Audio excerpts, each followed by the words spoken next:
Arrancamos con todo. Bienvenidos a este desglose a fondo. Hoy nuestra meta es súper clara. Vamos a desmitificar el derecho de contratos. Y ojo, no hace falta tener un título de abogado para seguir el hilo de la conversación, porque vamos a desmenuzar juntos cómo funcionan realmente los acuerdos legales y, lo que es 1000 veces más interesante, cómo se rompen en el mundo real. Así que, bueno, entremos en materia. Todo el mapa que vamos a usar hoy sale de un texto base fundamental que se llama Cuestiones de Derecho de Contratos.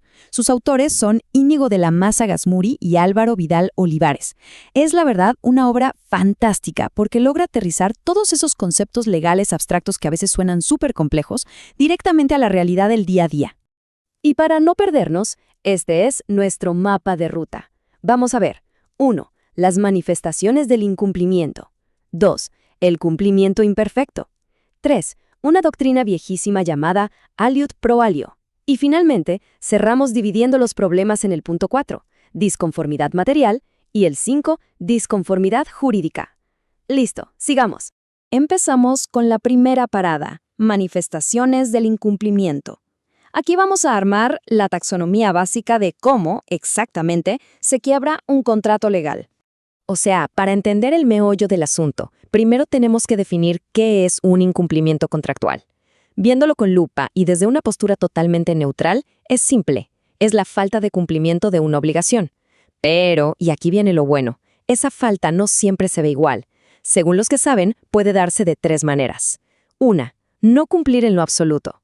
2. Cumplir, pero de forma imperfecta. Y 3. Retrasarse en cumplir, lo que los abogados llaman mora. Fijémonos bien en este contraste porque es clave para todo lo que sigue. De un lado tenemos la omisión total. Básicamente la persona cruzó los brazos y no hizo absolutamente nada para cumplir su parte del trato. Nada. Cero. Pero del otro lado tenemos la ejecución defectuosa. Y acá es donde la cosa se pone interesante, porque sí se hizo algo. Hubo una intención, un movimiento físico, pero resulta que se ejecutó de manera incorrecta. Y eso nos lleva directo a la sección 2, el cumplimiento imperfecto, el verdadero dolor de cabeza. ¿Qué pasa cuando alguien jura que cumplió porque ejecutó la acción, pero no llegó exactamente a lo acordado? Bueno, hay un jurista español llamado Luis Díez Picasso que dio en el clavo con esto. De verdad, es una frase brillante, que va a ser nuestro lema de hoy. Dice, no es que el deudor no haya hecho nada, sino que lo que ha hecho está mal hecho. Exacto, es la esencia misma del problema. Hubo esfuerzo, sí, pero el resultado simplemente está mal.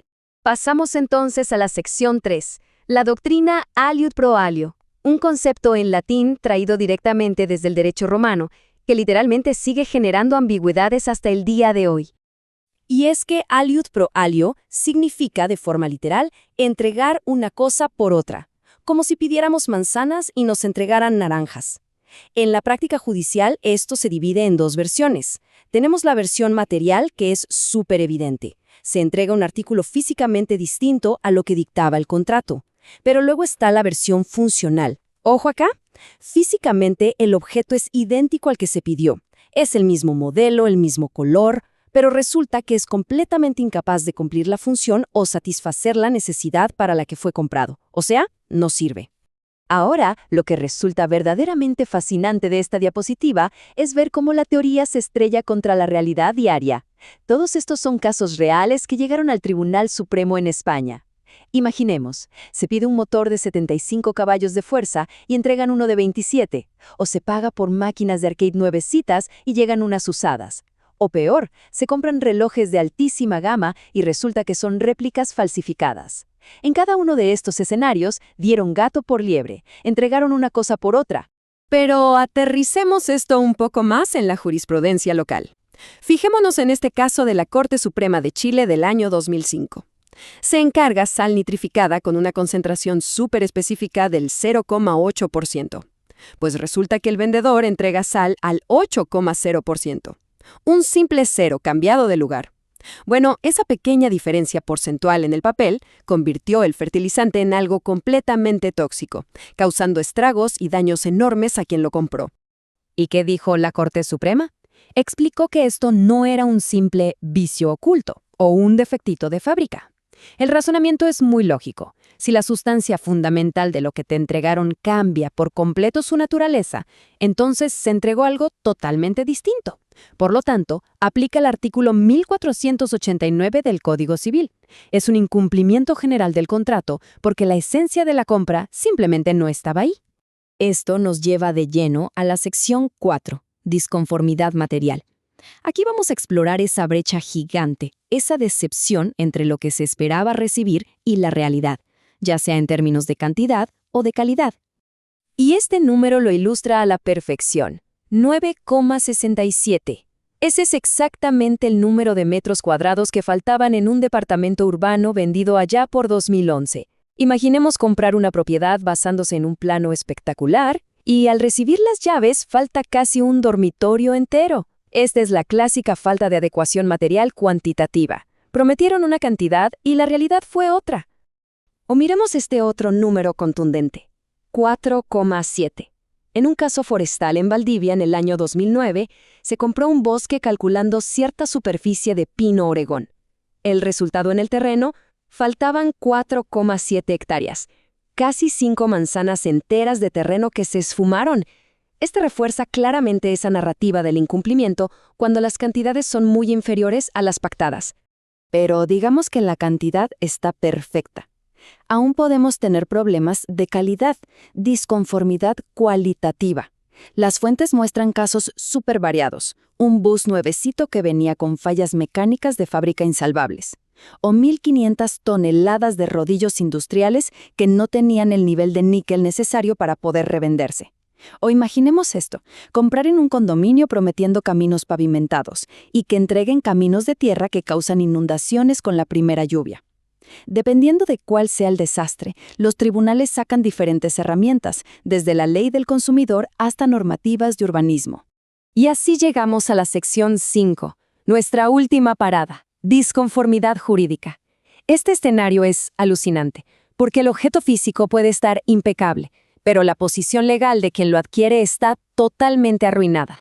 Para ponerlo en términos súper precisos e imparciales, la disconformidad jurídica ocurre cuando la acción del deudor no logra situar al acreedor en la situación legal que el contrato prometía. Físicamente tenemos las llaves, tenemos el objeto, pero en lo legal quedamos con las manos atadas y no podemos usarlo para el fin que el contrato aseguraba. Las razones detrás de esto son muchísimas y bastante comunes. Puede pasar que alguien compre una casa que, resulta que era de otra persona. O que aparezcan derechos de terceros, como una hipoteca que nadie avisó. A veces hay limitaciones administrativas. Compras un terreno y hay un decreto municipal de demolición. Otras veces, las reglas de zonificación no permiten poner el negocio comercial que se planeaba. O clásico, se descubre que la propiedad viene arrastrando deudas gigantescas de agua y luz. De hecho, escuchemos este caso emblemático sobre zonificación. El contrato respaldaba la expectativa de operar un centro de diversiones de minigolf. Esa era la realidad esperada.